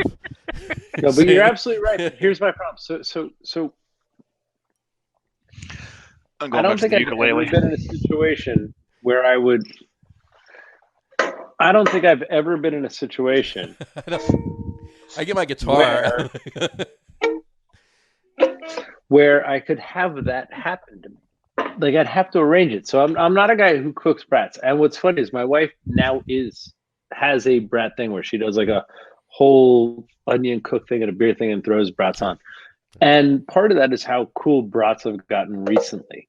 You know what I mean? Like just changing the seeds you put in your force meat makes a brat so much more interesting. And there was a guy from Chicago who did encased meats geniusly, and it just wonderful. But he's changed my whole opinion of all that. And I've always liked the brat. I like that phrase. That's his. It's if you don't, he's out of business already. But when Chicago tried to ban foie, a hot dog guy fought the. It's called hot dogs. If you don't know hot dogs, research it. That was after now. But that was on a episode of whatever. Something. Thanks.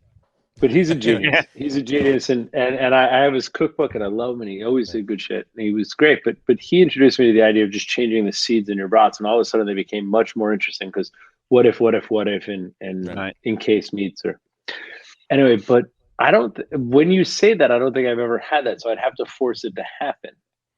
Okay. And even if I think like I have this dream trip that never happens, most recently because of COVID, where I just take 2 or 3 brewers and we just go act like idiot tourists under the tents in Munich in September. Because we us, we are Pilsner people. Sure. We are lager people. We do that, but I want to just revel in that culture. But even if I was there with a mug in my hand, I don't think I could get an authentic brat with an authentic. You know what I mean? Like that's the problem. Everything's become so niche in what we're talking about. There's this version of the brat. So I love it, but I don't know that I've ever had it to agree with you or not. You know what I mean? Like, does that make sense? It makes perfect sense. It makes perfect sense. Then and this is why I said what I said at the time. This is why I said what I said. I went to what I can control. I can control what I'm drinking, what I'm making. But then I got to come to your house to have this. Come over. Well, why not? I'll make them. When you're on Facebook, 70,000 people might come to your house. Trust me, there's WRXs in my driveway every day, man. You don't want this. Just invite 7. Just 7. That's all. So, all right. So anyway, there's 2 sitting here. So number 2, Weihenstephaner have Bratwurst. That's number 3. All right, number 2. I love it. I just don't know that I've ever had it. Got to get you to have it. It's so good. So that's an open invite, Augie. It's an open invite. Absolutely. Make it. I'll come. Absolutely. Come right now. I got a mask. I got a mask. That's fine. I got the grill with the fire pit too, right on the deck. We're good to go. Just do it after March, so I'm in state. You're in state, and you can buy. You know what? Start cooking now. I'll get Lauren to drive me because I'm clearly wasted. But I'll bring in one of these. Brian said he'll come by too. He knows where I live. So hey, you know what's funny is then we'll log back on and we'll show Samurai how good these are. There you go. So good. Fuck. So good. So, shut up. All right, my number two. I went. See you Friday on that. I went a little vague on this one. Beef stew. Love beef stew. Love beef stew. Guinness. Okay. No, Better be Guinness. No, he's not going to go Guinness here. Schwartz beer. Dark lager. Okay. Nice, Okay, yeah. good, malty. I see it. Not just like a nice I 5-6% Schwartz beer. I'm gonna beat you up on this one. I don't want anything too stouty. Stouty, is that another word? No. That's not it. That's not what I'm saying. I like contradiction in my pairings. Mm-hmm. Like acidity with Who fat. doesn't? You like contradiction in your pairings. I do. I like acidity with fat. I like richness with. Sure. No. Well, I mean that's malts. really the game. But what right? you're doing is doubling down, right? What you're doing is with this one, yes. And I know there's a sense to that. It doesn't. It's never my instinct. My instinct is always the beef stew is this, and that's when the roasted the Guinness come in for me. Contrast. Yeah. Let's go the other way and let's create some tension for the two to meet in the middle. But clearly, if you check the reviews on this lovely fucking beer I'm drinking, I don't know shit about making beer. No, because that's a fucking abomination. Abomination. Cherries and pineapple. And the worst part is I've been drinking it for so long. It's gone through that. So remember that cheese we were talking about? There was a point where I was like, that brutal blue cheese. They have blue cheese when they get to this part of this can. I'm going out and getting blue cheese. And then the next one, I was like, oh my god, it tastes like. So wait a second. When you go to. Are you telling everybody here who's going to be at EBF that Friday night when we get to the Carton beer, make sure you've got some blue cheese that is going to challenge you? But here's the thing: for one sip, the whole idea of EBF was to stack. And at this point, drink the beer first. Hold on. Taste the beer by itself first. Have the cheese later. You're not listening. There's a certain sip of that halfway through the can because I'm now further. And now, do you remember when we used to go to Tapanaki places before they were ubiquitous and then they broke up? But there was like the karate punch drink in a clay glass. Oh yeah, the Polynesian places. Yeah. Yep. Right now, this beer tastes like a karate punch with some sake bomb dropped in it. You know, like a scorpion bowl with sake. What we thought our job was to give everybody everything in a 12-ounce can. But literally, when you were still talking, Dave, I was like, oh. Dave's blue cheese will go great with this. There's that cherry wrinkle. There's that pineapple wrinkle. By the time John's talking, I'm like, oh fuck, karate punch. Okay, so I'm going out and I'm getting some really sharp blue cheese. I'm getting super sharp blue cheese, absolutely. Yeah. So, all right. So anyway, there you go, Schwartz beer and beef stew. My number one. Here we go. Number one. Drum this roll. Beer right here. West Letteren 10. No, that's not West Letteren. That is Trappist Rochefort 10. Trappist Rochefort 10 and boat beer. Perfect pairing. That's the pairing. you cook this to a nice medium rare. And, nailed it, right. So, Trappist Rochefort 10. To be fair, we cooked boat beer 2 stories ago. This is true. There you go. Trappist Rochefort 10. Cooking boat beer, that blows my mind. Anyway, go ahead. That is some cloudy cookiness. And a perfectly grilled filet mignon. Harumph. Did I just put you with my number one? A grilled filet mignon. Grilled. Yes, perfectly grilled. A waste of charcoal. I'm not charcoaling anything. I'm putting it on my. You should pan sear a fillet. Well, a fillet you should never eat if you're a gentleman. Get yourself a ribeye, but something with some fat. Oh no! On the bone. Deep. I can go into what I compare with a ribeye or a prime rib. I'm talking about this beer and a fillet. That's what I'm talking about. I get what you're saying, but what I think you're matching is that high tone caramelness to the Maillard scorch of the fat, and fillet is so non-fatty, right? Fatless. Fillets need sauce. I would go with a steak that stands alone as a steak. So, not to jump on Dave's thing, but what's that there's that New York Peter Luger spinoff that is in Somerville. You know what I mean? Like so Peter Luger's, when they broke up, they had 50. There's this steakhouse, and one of them landed in Somerville or near Somerville, New Jersey. Down but south, they have properly dry aged good steaks. They have really good steaks in Jersey. Somerset. They may be the best steak place I've been to in Jersey. Really? For dry aged steaks, but it's somebody's gonna have to look it up. It's the name of a waiter from Peter Luger's that opened. Brian, look that one up, please. Brian, check that up, please. Brian, can you help? This one I would need. But they have properly aged. It might not be in Somerville. It's Somerville adjacent. It's in the greater Bridgewater metropolitan area. Gotcha. Somewhere between Philadelphia and New York. Narrows it down. Thanks. Along to us. Your work's cut out for you here. Somewhere in the corridor that's about the size of 4 Rhode Islands. Yeah, right. It's right in there. Well, 17 Rhode Islands. I was being nice. So, but anyway, but what I'm saying is they have properly dried steaks. So there's that thing where a dried steak has all that fucking extra stink to it. Mm-hmm. That's where I would put that. The problem with filet is it's filet, right? It's all about, it's fun to eat. Like you can eat it with a fork, and that's pretty cool for a steak. Right.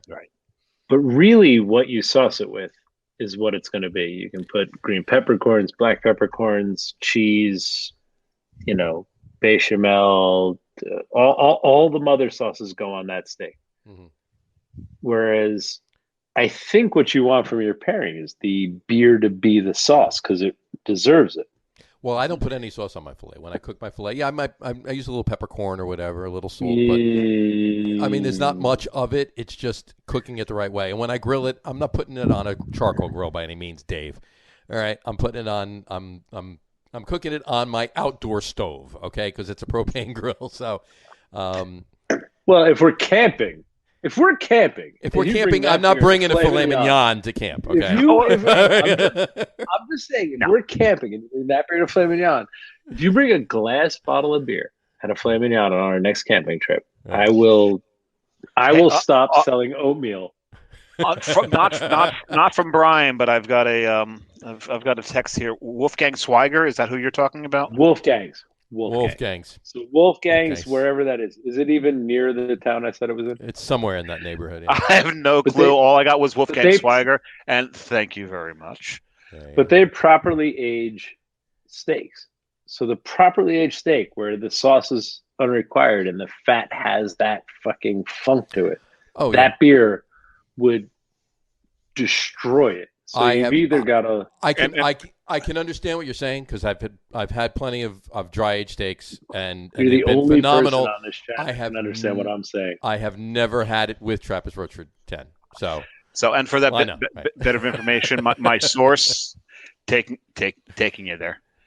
So we know. There you go. Oh, yeah, you're a little late, Brian. You're a little late. But thank you very much. You may need to be replaced, Brian. There you go, Brian. Just so you guys know, and to be fair, we don't make any money on Still This Beer. But if Brian's trying out to be your producer, like Justin Kennedy, he's nailing it. the fact that he has that right after a guest did, that's you guessed it. You didn't guess it. No, a guest did. See, I told you couldn't understand. I guessed it. Remember when John said, you're slurring a little bit here. Do you think? You think? I've had 2 barley wines. Brian said that's the broadcast delay. So there the broadcast delay. I'm out of beer. There you go. I wish I had for my last beer with you guys before I go see my family. All right. Are your boys still outside? Wait a second. Are your boys still outside? They might be. I assume they're with my wife. You need to drag them in, get their fingers into some lukewarm water before they fall off. Oh no, Lauren's definitely taking care of them. She knows. Oh, that's right. Yeah, that's right. She's the adult in the house. I'm drinking with you guys, so you take care of it. And it's been a damn January, so might get silly. Anyway, we done, or should I grab another beer? You can grab another beer if you want. You can grab another beer. Which one did you pull out? Why don't we drink? Nah, it's too warm. All right, hold on. I'll be right back. All right. Oh, please don't make me get another I'm only beer. going over. I've got to work. I've got to work tomorrow. You can have another whip. Oh, you only poured your 2. No, I poured the 2 that I have. I had 3. Drank one earlier in the week. No, that was last week, and finished the other 2. Now I've got. Oh man, I've got so much to catch up on tomorrow. I'm done drinking. How much do you have to catch up on? Well, I'm actually kind of working 2 jobs at the same time right now, so. Oh, yes, that's true. Yeah. But I was very happy. I actually managed to have almost a little impact on my new job today. Is that right? I was so thrilled. So what you say no beer, so I came back. So would you? So we're going back to the. Let's go back to no. Finish your story. I was giving you. No, my story was done. We're gonna go back to the Ukes. But anyway, I heard you say no more beer, and I thought that was a good move. So I'm going to say thank you, gentlemen. It's an honor being with you. No, thank you. You're a first repeat guest, and for damn good reason. I want to put up these 2 things. Hold on one second. Wait a minute. We forgot something today, John. We forgot to ask what others were drinking. We had made a determination we're going to do that. He had a cookie. Brian just had a cookie with his triple, and it brought out extra sweetness. Of the cookie or the triple?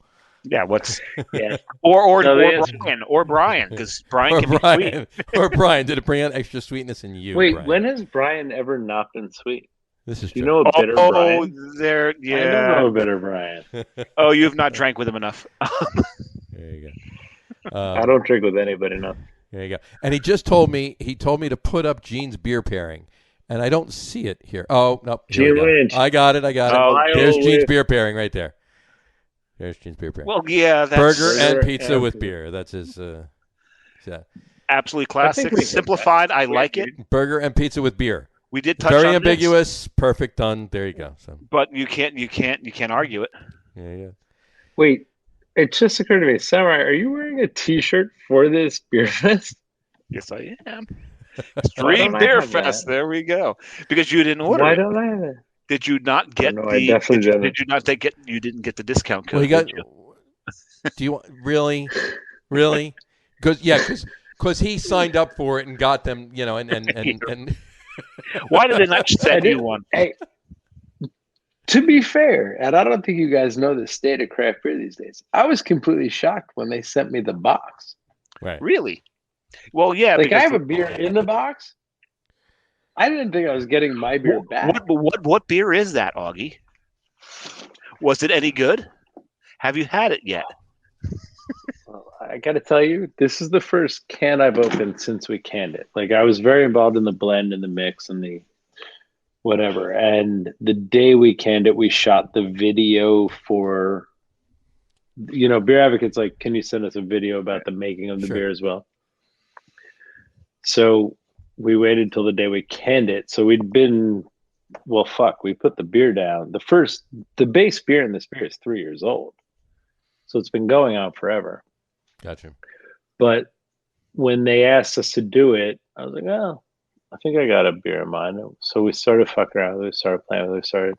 Then blending because blending is a bitch, right? It's like writing a high school paper. You're like, I think it's done. Wait, let's taste it again. What if we add this? You know what I mean? You're not talking copy and paste. Okay. You know what I mean? Like you're just like, okay, yeah, that makes total sense. But what if we? And then, you know what I mean? So the blending of it was all of November. Then we landed on it, then we canned it, then we left it in the can for a week or two because bottle shock fucks everything up, and let it settle and let it get where it's going to go and let everything integrate. So when we shot the video with Brian Cass is, even though he's the world's most important can liaison in the world, he's still my video guy. Hi, Manchild. So Manchild showed up and we shot the video with him he's always a fun guy, right? Because he drinks everybody's beer on the East Coast. He's drinking it the whole time. We're drinking it with him, and it's fun. And it's just a good day. But it's just me and the brewers, and we knew we liked it. We knew what we were doing. We were just making the video for it. But it was the first time we'd opened the cans of what we'd blended to put in the cans. It was awesome. It's fucking great. And yeah, you've said a few times on this show. Well, only while I was drinking it, but it's still in my mouth. I was gonna go get a whip. And you guys missed it. So. There you go.